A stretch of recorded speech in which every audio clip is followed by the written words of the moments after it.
Hi guys, so today I'm going to show you how to make a fun and festive party DIY project. We're going to be making sewn paper garlands. I love this project because it only has 3 materials: paper, thread, and a little bit of ribbon. Now, you will need a sewing machine for this project, but you don't need to have great sewing skills. So let's get started. So we'll start by selecting the paper you'd like to work with.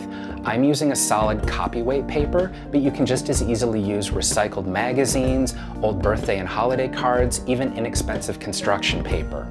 We're going to cut out a variety of shapes, and I'm going to be doing that using a paper punch. Now, this is something I got at a local craft store, relatively inexpensive, and it's really a nice thing to have in your craft toolkit. It allows you to punch out a lot of shapes pretty quickly and have them all be uniform in size. But know that you can just as easily cut these shapes out with a pair of scissors. We're going to sit down at the sewing machine now and start by creating a hanging loop for the first end of the garland. Take 8 inches of ribbon, fold it in half, and sandwich those 2 cut ends between 2 pieces of the punched or cut paper.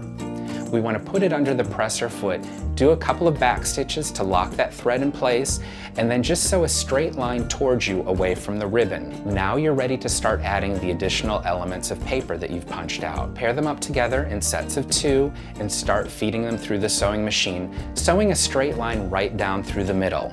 Be sure to allow the sewing machine to do a couple of stitches between each of the sets that you feed through.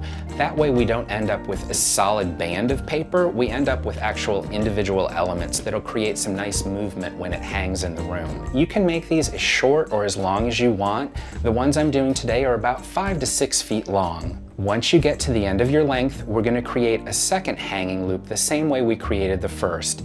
8 inches of ribbon, fold it in half, sandwich those cut ends between 2 pieces of paper, and sew it shut.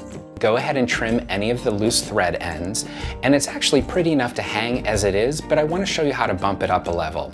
We've sewn these in pairs, so we're going to start with the first pair and actually fold that top piece of paper back on itself along the sewn seam down the center. Flip it over, fold it again, and when you lift it up, you see that it actually has created a 3-dimensional effect. These garlands are perfect for any occasion. You can create them for weddings, baby showers, birthday parties. You can create them in any color palette to match your event, and they're also reusable, which is really fantastic.